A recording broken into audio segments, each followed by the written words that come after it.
इस books YouTube channel में आपका स्वागत है। हम रीड कर रहे हैं शिला प्रभुपाद लीलामृत। हम रीड कर रहे हैं चैप्टर नंबर 10। तो आइए हम इसको फिर से कंटिन्यू करते हैं। सन 1961 इसी सन की फरवरी में शिला भक्ति सिद्धांत सरस्वती की जन्म जयंती व्यास पूजा के दिन भक्तिवेदांत स्वामी फिर वृंदावन लौटे। शिला भक्ति सिद्धांत के कुछ शिष्य उनके सम्मान में उस दिन एकत्र हुए थे। उन्होंने उनके चित्र को पुष्प अर्पित किए थे और मंदिर में सामुदायिक कीर्तन किया था। लेकिन भक्तिवेदांत स्वामी का विचार था कि उन्हें उसमें से भी अधिक कुछ और करना चाहिए था। उन्हें विश्वव्यापी प्रचार आंदोलन की योजनाएं बनानी और उनको कार्यान्वित करना चाहिए, जैसे कि भक्ति सिद्धांत सरस्वती की इच्छा थी। उनके स्थान पर वे स्वतंत्र व्यक्तियों की भांति इकट्ठे हुए थे। उनमें हर एक का अपना छोटा मोटा विचार था। हर एक अलग केंद्र में रहता था या अपना अलग केंद्र चला रहा था। किसी के पास विश्वव्यापी कार्यक्रम न था, यहाँ तक कि अखिल देशव्यापी कार्यक्रम भी न था। अपना जीवन यापन करने के अतिरिक्त उनमें से अधिकतर के पास न कोई योजनाएं थी और न ही दूरदृष्टि। भक्तिवेदांत स्वामी चाहते थे कि उनके आंदोलन का संचालन करने के लिए कोई शासी मंडल हो, किंतु शासी मंडल जैसी कोई चीज नहीं थी और यहाँ तक कि आंदोलन जैसी कोई चीज भी नहीं थी। उन लोगों में पहले घोर संघर्ष हुए थे और उनमें बातचीत शुरू हो गई थी। उन्हें डर था कि अचानक संस्थागत प्रयत्नों की बात होने पर ऐसा न हो कि उनके बीच में पुराने विद्वेष फिर जाग उठे। अभी इतना तो था कि कम से कम वे एक स्थान पर एकत्रित हो गए थे और अपने आध्यात्मिक गुरु को एक साथ श्रद्धा सम्मान अर्पण कर रहे थे। अपने गुरु भाइयों के बीच भक्तिवेदांत स्वामी एक कनिष्ठ सन्यासी थे। यद्यपि लेखक और संपादन के रूप में वे मान्य थे, लेकिन उनका कोई मंदिर या कोई अनुयायी नहीं था। तब भी वे जानते थे कि भक्ति सिद्धांत सरस्वती के अनुगमन का प्रयत्न कर रहे थे। माया की विशाल शक्तियों के विरुद्ध उन्होंने अपने को असहाय और अकेला पाया। उनके गुरु भाई माया की इन शक्तियों के विरुद्ध एक संयुक्त सेना जैसे नहीं थे, वरन वे विरक्त मठवासियों जैसे थे, जो धार्मिक सिद्धांतों और कर्म कांडों में लगे हुए धीरे धीरे बूढ़े हो रहे थे और जीवन शक्ति से हीन हो रहे थे।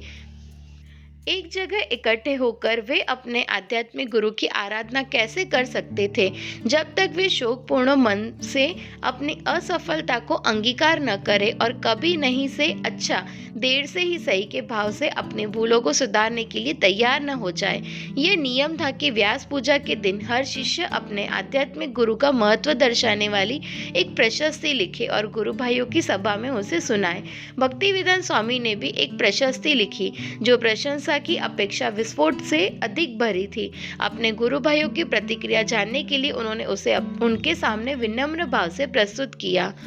अब भी मेरे गुरु भाइयों, गुरु के आदेश पर आप यहाँ एकत्र होते हैं और एक साथ उनकी पूजा करते हैं, किंतु पुष्पों और फलों के उत्सव मात्र से पूजा नहीं होती। जो गुरु के संदेश का वाहक होता है, सच्चा पुजारी वही है।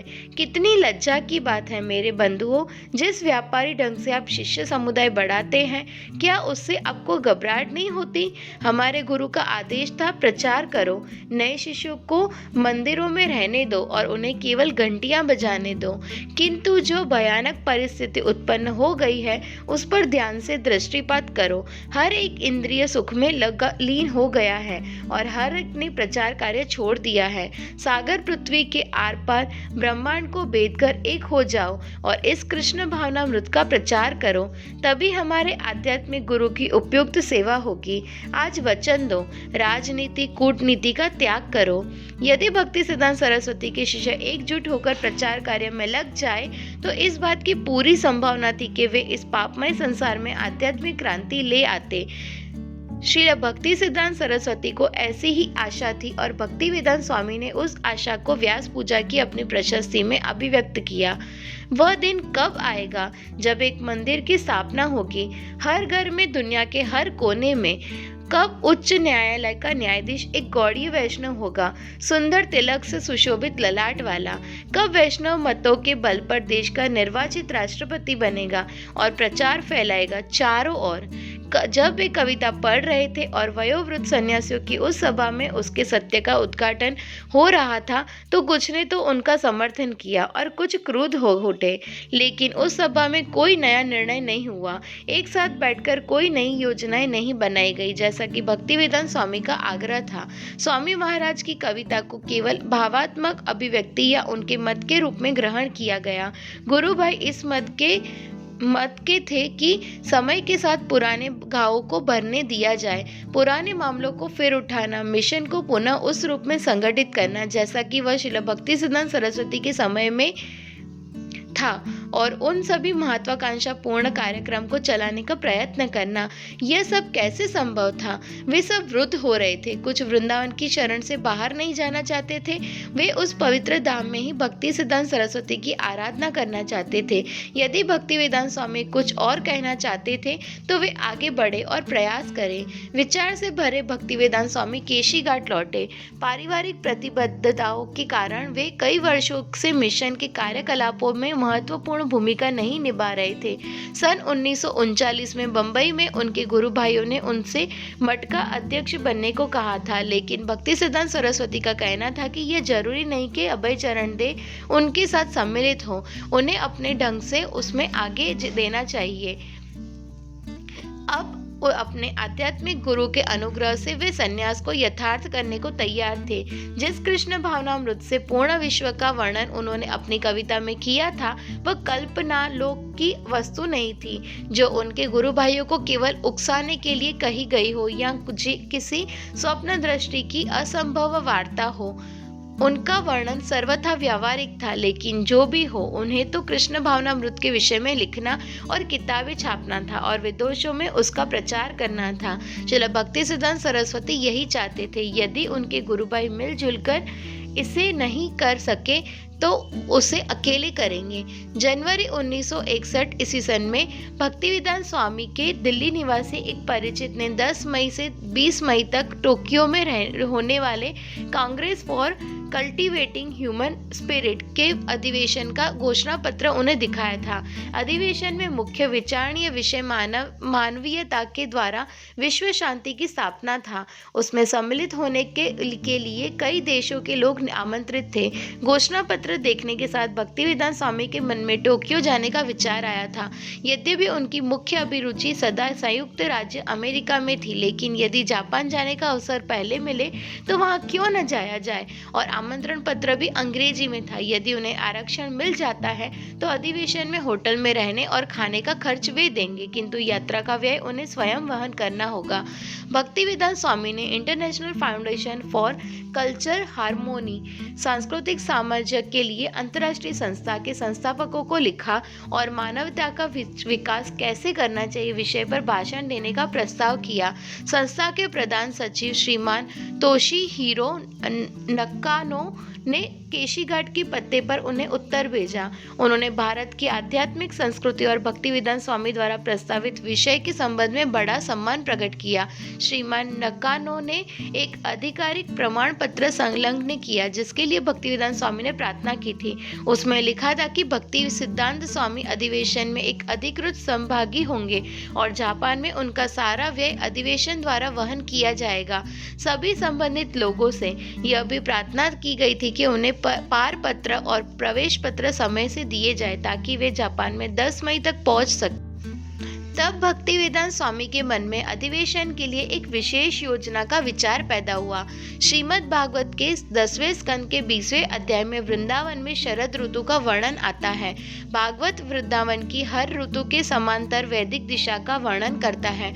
उदाहरण के लिए वह शरद ऋतु की वर्षा वाली मेघाच्छादित काली संध्या की तुलना आधुनिक कलयुग से करता है, जब वैदिक ज्ञान के चमकते तारे, संत महात्मा और धार्मिक ग्रंथ नास्तिकतावादी सभ्यता के अंधकार से थोड़े समय के लिए ढक जाते हैं। इस अध्याय में इस तरह के दर्जनों उदाहरण हैं। भक्तिवेदांत स्वामी ने प्रस्ताव किया कि ऐसे 50 उदाहरणों के चित्र बनाए जाएं। हर चित्र की उनके द्वारा लिखित व्याख्या हो और चित्रों को अधिवेशन में प्रदर्शित किया जाए। उन्होंने व्याख्याएं लिखना आरंभ कर दिया और उनका शीर्षक भागवत का प्रकाश द लाइट ऑफ भागवत रखा। चित्र बनाने वाले कलाकार के लिए हर उपदेश के अनुसार हर एक चित्र बनाने के लिए वे निर्देश लिखते गए। उन्हें लगा कि उन 50 चित्रों और उनकी व्याख्याओं के प्रदर्शन से अधिवेशन में लाए दर्शकों पर बहुत अच्छा प्रभाव पड़ेगा। अधिवेशन के संगठनकर्ताओं को उनका यह विचार पसंद आया। यहाँ तक आपका यह प्रस्ताव है कि आपके निर्देशानुसार आपकी व्याख्याओं पर चित्र बनाए जाएं, तो आपकी व्याख्याओं के कुछ नमूने प्राप्त होते ही कलाकारों की नियुक्ति के बारे में हम विचार आरंभ कर देंगे। इसलिए हमें यथाशीघ्र आप के निर्देश प्राप्त हो जाने चाहिए। भक्तिवेदांत स्वामी तेजी से कार्य करने लगे। उन्होंने 20,000 शब्दों की पांडुलिपि तैयार की, 50 पाठ, 50 चित्रों के लिए। चित्रों में वर्षा काल में वृंदावन के वनों, खेतों और आसमानों का चित्रण होना था। पाठों में यत्र तत्र नास्तिकतावादी सरकारों की, भौतिकतावादियों की, झूठे धर्मानुयायियों की आलोचना थी। कहीं कहीं उनमें नैतिक सिद्धांतों और भगवत चेतना का वर्णन था और कहीं कहीं भगवान कृष्ण और वृंदावन में उनके शाश्वत सहचार्यों के विषय में उल्लेख था। भक्तिवेदांत स्वामी और जापान में अधिवेशन के संस्थापकों के बीच सभी कार्य ठीक चला। भक्तिवेदांत स्वामी की समस्या यात्रा के लिए किराया जुटाने की थी। उन्होंने सभी संभव स्रोत आज केंद्रीय सरकार के वैज्ञानिक अनुसंधान और सांस्कृतिक मामलों के मंत्रालय को पत्र लिखते हुए उन्होंने श्रीमान नकानो का प्रमाण पत्र संलग्न किया और एक सन्यासी के रूप में अपनी स्थिति स्पष्ट दी। देर मार्च में उन्हें एक प्रपत्र भरकर लौटाने के लिए प्राप्त हुआ। समय थोड़ा रह गया था। 29 मार्च को उन्होंने उपराष्ट्रपति डॉक्टर राधाकृष्णन को, जिनमें उनकी कुछ जान पहचान थी और दार्शनिक मतभेद था, एक पत्र लिखा।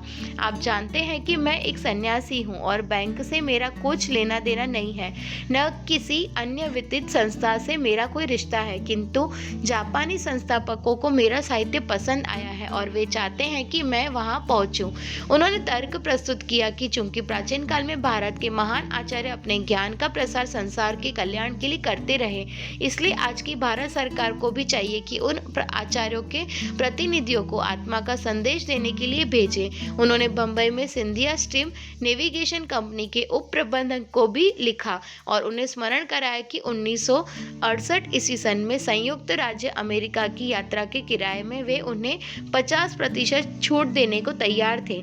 जापान के श्रीमान नकानो ने के आमंत्रण के बारे में बताने के बाद भक्तिवेदांत स्वामी ने लिखा कि जापान जाने आने का पूरा किराया अमेरिका के आधे किराए से भी कम होगा। अधिवेशन के लिए 1.5 महीने से भी कम रह गया था। सभी संभावनाओं पर एक साथ सोचते हुए उन्होंने एक दूसरे संभाव्य अनुदानकर्ता श्रीमान व्रजरतन एस मोहता को लिखा, जिन्होंने कभी भक्ति वेदांत स्वामी को दक्षिण अमेरिका भेजने की तत्परता दिखाई थी। जब वहां के एक भारतीय ने आध्यात्मिक विषयों में रुचि प्रकट करते हुए लिखा था, उस समय भक्तिवेदांत स्वामी को भारत सरकार के समुचित प्रमाण पत्र प्राप्त नहीं हो सका था, किंतु अब उन्होंने लिखा कि इस समय रुचि रखने वाले लोगों की अंतर्राष्ट्रीय सभा में वैदिक साहित्य के संदेश को प्रस्तुत करने का नया अवसर था और जापान की यात्रा की टिकट भी दक्षिण अमेरिका की टिकट से भी कम थी।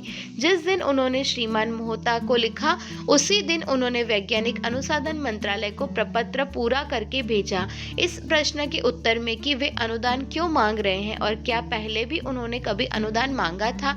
उन्होंने लिखा, इसके पूर्व मैंने मंत्रालय के वित्तीय सहायता कभी नहीं चाहिए क्योंकि इसकी कोई आवश्यकता नहीं थी। एक सन्यासी के रूप में मैं वित्तीय सहायता तभी मांग सकता हूँ जब मुझे उसकी अनिवार्य आवश्यकता हो। हमारा जीवन इस बात के लिए समर्पित है कि हम प्रस्तुत आध्यात्मिक चेतना को जागृत करके समस्त मानवता की सेवा करें। इस बीच वे जापान के पूरे सहयोग से अन्य सारे प्रबंध करते रहे।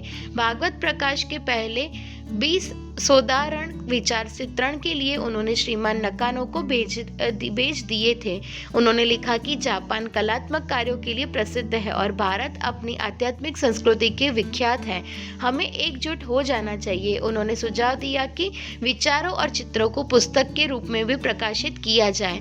श्रीमान नकानो ने भक्तिवेदांत स्वामी को विश्वास दिलाते हुए लिखा कि वे सब हनेड़ा हवाई अड्डे पर उनकी प्रतीक्षा में रहेंगे। उन लोगों को पहचानना आसान होगा क्योंकि वे एक पताका लिए होंगे और यदि भक्तिवेदांत स्वामी चाहे तो वे जापान में एक पूरे महीने तक रह सकेंगे और नियुक्त अधिवेशन के बाद स्थानीय सभाएं कर सकेंगे। श्रीमान नकानो ने भक्तिवेदांत स्वामी से एक प्रार्थना और की। वह यह थी कि जापान के 3 नगरों के मेयरों से संबंध दृढ़ बनाने के लिए उन्हें लिखे कि आध्यात्मिक अधिवेशन को वे पूरा सहयोग देंगे। भक्तिवेदांत स्वामी ने वह कार्य तुरंत किया, लेकिन अब अप्रैल आ गया था और धन कहीं से नहीं आया था। अंत में डॉक्टर राधाकृष्णन से अब व्यक्तिगत रूप में मिलने और उनसे कोरा नकारात्मक उत्तर पाने के पश्चात भक्तिवेदांत स्वामी निराश होकर श्रीमान नकानो की ओर मुड़े। 18 अप्रैल को उन्होंने लिखा, आपका दिनांक 9 अप्रैल का पत्र प्राप्त हुआ। जो कुछ आपने मेरे प्रति लिखा था उसके लिए मैं आपका आभारी हूँ। मैं एक दीनहीन प्राणी हूँ और इस संबंध में मैं जो कुछ सेवा मुझसे हो सकती है उसे करने की कोशिश कर रहा हूँ, क्योंकि मेरे आध्यात्मिक गुरु श्री भक्ति सिद्धांत सरस्वती गोस्वामी महाराज का यही आदेश था। मेरे स्वागत की जो व्यवस्था आप कर रहे हैं उसे जानकर मुझे अति प्रसन्नता है, लेकिन आपको मेरी यह विनम्र सूचना है कि मेरी यात्रा के किराए का जो लगभग 3500 रुपये है, मामला अभी तक तय नहीं हुआ है। मैंने सहायता के लिए भारत सरकार को एक आवेदन पत्र भेजा था, उसकी प्रतिलिपि की संलग्न है। मैंने डॉक्टर एस राधाकृष्णन को एक व्यक्तिगत पत्र भी इस संबंध में लिखा था और जो उत्तर मुझे मिला है वह भी यहाँ संलग्न कर रहा हूँ। यह सब कुछ मेरे लिए उत्साहवर्धक नहीं है, इसलिए आज मैं उपराष्ट्रपति जी से स्वयं मिला, लेकिन उन्होंने वही कहा जो वे पत्र में लिख चुके थे। यद्यपि मैंने अभी एकदम निराश नहीं हूँ, लेकिन मुझे यह सोचकर चिंता अवश्य है कि यदि सरकार ने सहायता देने से इनकार कर दिया तो मैं क्या करूँगा। इसलिए इस संबंध में मैं आपका सत्परामर्श चाहता हूँ। डॉक्टर एस राधाकृष्णन ने मुझे बताया कि अधिवेशन में सम्मिलित होने के लिए आपने उन्हें भी आमंत्रित किया था और उनका ऐसा मत है कि मेरा यात्रा व्यय शायद आपकी ओर से दिया गया हो। अधिवेशन से आशा और अपेक्षा निसंदेह बहुत बड़ी है और मेरी ऐसी अभिलाषा है कि इस अवसर का पूरा उपयोग मैं अखिल मानव समाज के सामान्य कल्याण के लिए करूँगा। मैंने अपने विचारों को पूरी तरह से उन व्यक्तियों में अभिव्यक्त किया है जो मैं आपके पास प्रकाशनार्थ भेज रहा हूँ। उन विचारों का सारांश मैंने मेयरों को भेजे गए पत्र में भी दिया है। उनकी प्रतिलिपि भी यहाँ संलग्न है। सन्यासी होने के नाते मेरे पास खर्च के लिए धन नहीं है। ऐसी परिस्थिति में यदि सरकार ने यात्रा व्यय देने से इनकार किया तो उसके लिए मुझे आपसे प्रार्थना करनी पड़ेगी, अन्यथा अधिवेशन में सम्मिलित होना मेरे लिए एक सपना बनकर रह जाएगा। राजनेताओं के व्यवहार में मेरा विश्वास नहीं है, विशेषकर भारतीय राजनेताओं के व्यवहार में। डॉक्टर एस राधाकृष्ण की बात से मुझे ऐसा लगा कि सरकार ऐसे अधिवेशनों को अनुमोदन नहीं करती जिसका संगठन लोग निजी तौर पर करते हैं और इसलिए सरकार मेरे अधिवेशन में भाग नहीं लेती। मैं अंतिम निर्णय के लिए 1 सप्ताह तक और प्रतीक्षा करूंगा और जब हाँ या ना के रूप में मामला साफ हो जाएगा। भारत में जिन लोगों से सहायता मिल सकती थी उनकी ओर से इनकार आ गया। 20 अप्रैल को भक्तिवेदांत स्वामी ने श्रीमान नकानो को तार भेजा, क्योंकि आपका मुझसे गहरा प्रेम हो गया है इसलिए मैं आपको लिखने का साहस कर रहा हूँ कि जापान पहुँचने के लिए मेरी वित्तीय सहायता कीजिए। मेरे विचार से आप दिल्ली स्थित अपने दूतावास को तुरंत आदेश भिजवा सकते हैं कि आपकी ओर से मुझे जापान भेजने के लिए यह आवश्यक व्यवस्था करें। आपसे मिलने और कांग्रेस में शामिल होने की मेरी तीव्र इच्छा है, जिसमें हम लोग आध्यात्मिक के अनुशीलन के लिए एक मजबूत संगठन बना सके। अपना कार्यक्रम निश्चित करने के लिए मैं तार द्वारा आपके निर्देश की प्रतीक्षा करूंगा, किंतु श्रीमान नकानो सहायता नहीं कर सके और भक्तिवेदांत स्वामी के सारे प्रयत्न सपना बनकर रह गए। जुलाई 1932 ईस्वी सन में भक्तिवेदांत स्वामी वंशी गोपाल जी मंदिर के अपने आवास को बदलकर राधा दामोदर मंदिर में चले गए। 3 वर्ष से वे राधा दामोदर कमरों के लिए 5 रुपये प्रतिमास की दर से किराया और उनकी व्यापक मरम्मत के लिए खर्च दे रहे थे। अब मुख्य कमरे में बिजली और पंखा लग गया था और दीवारों के चिकना प्लास्टर और पेंटिंग हो गई थी। कमरा 15 फुट लंबा 7 फुट चौड़ा था। दीवारों पर प्लास्टर हो गया था। फर्श विभिन्न आकार की चौकोर बलुए पट्टियों से बना था, ठीक वैसी ही पट्टियों से जैसी रूप गोस्वामी की समाधि के सामने जड़ी थी। कमरे के सामने में एक छोटी सी नीची डेस्क थी। वह कुश की बनी चटाई थी और सोने के लिए लकड़ी के पाए पट्टियों वाली रस्सियों से बुनी एक चारपाई थी। कमरे से वैसा दृश्य नहीं दिखाई देता था जैसा कि केशी घाट से मिलता था। पास पड़ोस इतना शांत नहीं था, लेकिन अब अपने कमरे में बाहर जाए बिना ही वे मंदिर में झांक सकते थे और वेदी का कुछ भाग और उस पर विराजमान काले संगमरमर के बने 4 फुट ऊंचे वृंदावन चंद्र नाम से विख्यात श्री कृष्ण के उस विग्रह का दर्शन कर सकते थे जिसकी आराधना सैकड़ों साल पूर्व कृष्णदास कविराज ने की थी। मुख्य कमरा 10 फुट लंबे एक बरामदे द्वारा भोजनालय से जुड़ा था, जिसके सामने एक आंगन था और अपने भोजनालय से वे रूप गोस्वामी की समाधि देख सकते थे। इसलिए वह स्थान बंशी गोपाल जी मंदिर के आवाज से अच्छा, क्योंकि अब वे जीव गोस्वामी के मंदिर में रह रहे थे, जहाँ रूप गोस्वामी, सनातन गोस्वामी, रघुनाथ गोस्वामी और जीव गोस्वामी जैसे महान गोस्वामी एकत्र हो चुके थे, प्रसाद ग्रहण करते थे, भजन करते थे और कृष्ण और भगवान चैतन्य के विषय में चर्चा करते थे। श्रीमद् भागवतम पर कार्य करने के लिए यह सर्वोत्तम स्थान था। रात्रि में 1 बजे जब कोई भी जागता होता और चारों ओर शांति रहती, तब भक्तिवेदांत स्वामी जग जाते और लिखने लग जाते। चूंकि वृंदावन में बिजली अक्सर चली जाती थी, इसलिए वे प्रायः लालटेन के प्रकाश में कार्य करते। प्रकाश की कुछ किरणें बाहर बरामदे में भी पहुंच जाती थी, जबकि वे उसके प्रकाश में कमरे के अंदर काम करते रहते। शांत वातावरण में जब वे लिखने के कार्य में लगे रहते तो कभी कभी पत्थर के फर्श की तरह शुष्क कोई मेढक उस पार के फर्श के दर्रे से निकलकर सामने की दीवार में बनी सीमेंट की जाली में से कूदकर उस पार पहुंच जाता। कभी कोई छोटा चूहा खिड़की के पीछे से दौड़ता हुआ आता और भागकर दूसरी जगह छिप जाता। अन्यथा कमरे में पूर्ण और पवित्र शांति थी। वहां 6 गोस्वामी को उपस्थिति में रहने की प्रेरणा बड़ी बलवती थी। खुले आंगन के ऊपर आकाश साफ दिखने वाले तारों से भरा होता था। जब वे कार्य में लीन होते, उस समय नगर में यदि कहीं से कोई आवाज सुनाई देती तो वह दूरी से भौंकते हुए शायद किसी कुत्ते की आवाज होती थी। 4 बजे सवेरे मंदिर का पुजारी, जो गर्भगृह के द्वार के निकट सोता था, उठ जाता, बिजली जलाता और एक लंबी लाठी से चमगादड़ों को शह तीरों से खदेड़ देता था। 5 बजे वह श्री विग्रह को जगाता, वेदी के सामने के किवाड़ खोल देता और मंगल आरती आरंभ कर देता। वह दीप दिखाता, जबकि मंदिर के कुछ निवासी भक्त इकट्ठे होकर भजन गाते थे और वाद्य यंत्र बजाते थे। प्रायः कोई घंटा बजाने लगा था और कोई घड़ियाल बजाने में लग जाता था। आंगन में कोई आवाज होती तो वह भक्तिवेदांत स्वामी के आवाज में तुरंत पहुंच जाती थी। घंटा घड़ियाल की आवाज उनके छोटे कमरे की दीवारों से टकरा कर अचानक प्रतिध्वनि उत्पन्न करती थी। अपनी बैठकों के स्थान से वे वेदी की बाई और आसीन केवल वृंदावन चंद्र को देख सकते थे। कभी कभी वे अपना काम रोक देते थे और श्री विग्रह के दर्शन और उनकी आरती देखने के लिए आंगन में आ जाते थे।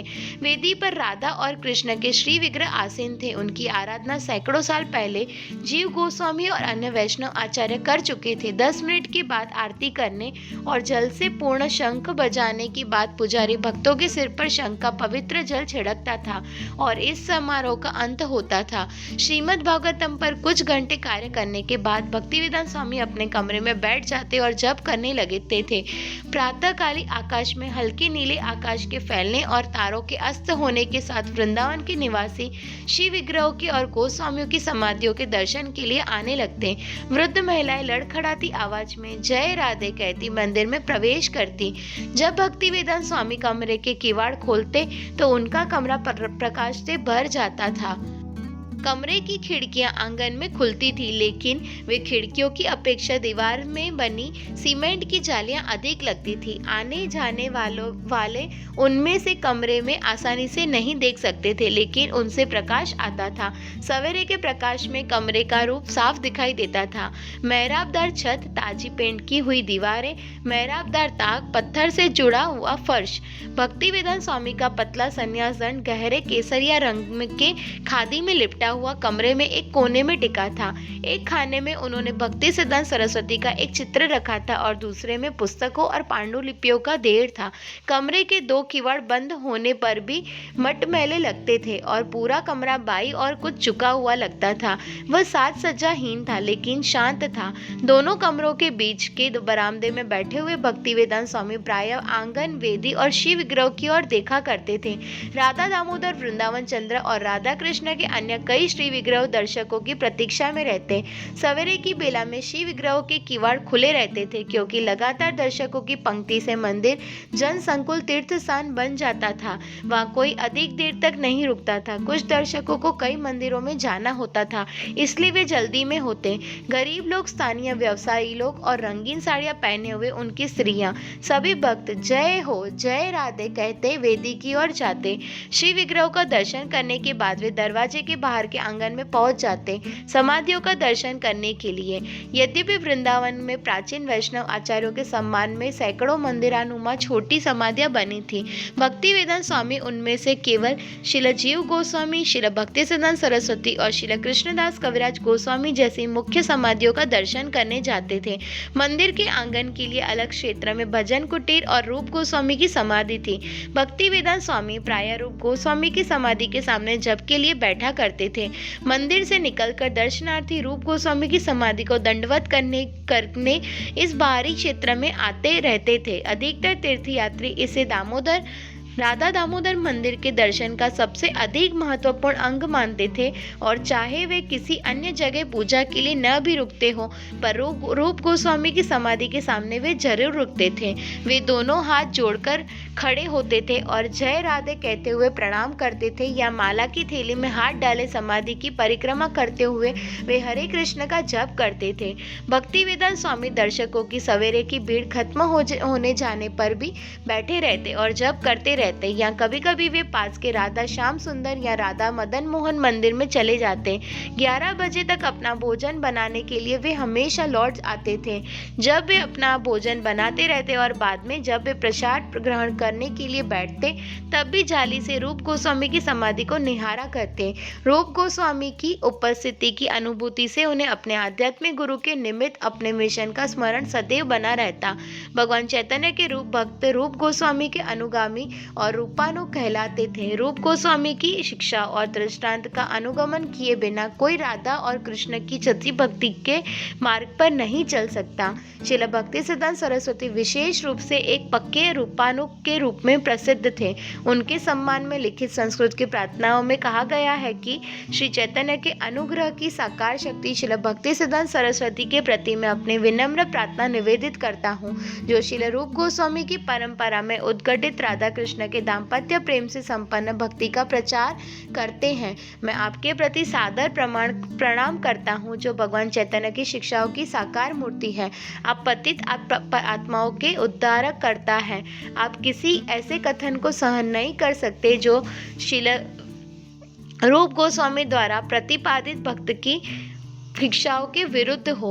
भक्तिवेदांत स्वामी के आध्यात्मिक गुरु और गुरु शिष्य परंपरा में उनके पूर्व के आध्यात्मिक गुरु कृष्ण भावनामृत आंदोलन का प्रसार सारे संसार में देखना चाहते थे और रूप गोस्वामी की समाधि के सामने प्रेरणा के लिए बैठते हुए भक्तिवेदांत स्वामी प्रतिदिन अपने आध्यात्मिक पूर्वगामियों से मार्गदर्शन के लिए प्रार्थना करते थे।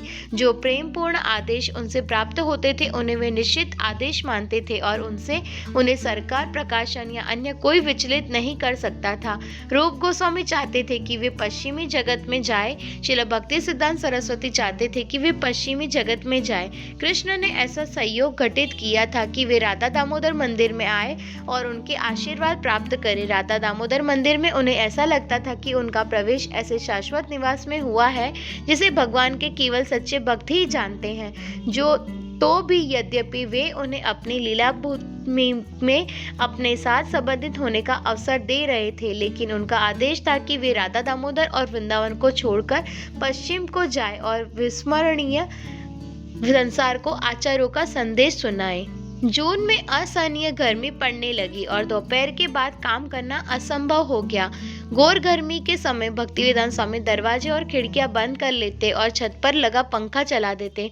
संध्या के समय गर्मी कम हो जाती, मंदिर में दर्शनार्थियों की भीड़ लगी जाती और आंगन में सायंकालीन कीर्तन आरंभ हो जाता।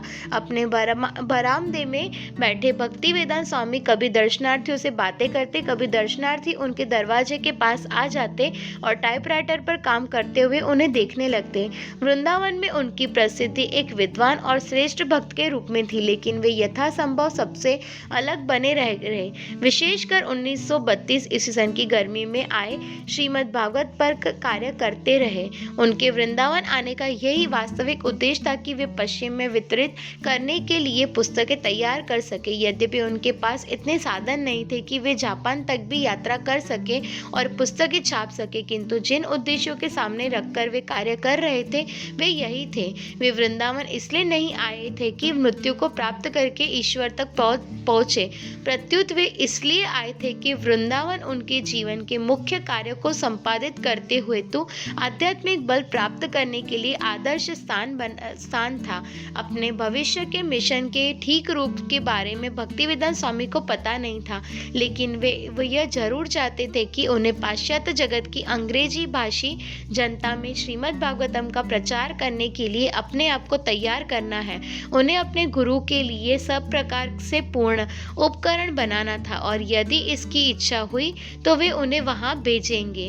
हरे कृष्णा हरे कृष्णा। तो आज यहाँ श्रील प्रभुपाद लीलामृत का प्रकरण 10 नंबर यहीं समाप्त हुआ। नेक्स्ट पार्ट में हम देखेंगे प्रकरण 11। तब तक के लिए वांछा कल्पतरुभ्यश्च कृपा सिंधुभ्य एव च पतितानां पावनेभ्यो वैष्णवेभ्यो नमो नमः। श्रील प्रभुपाद की जय।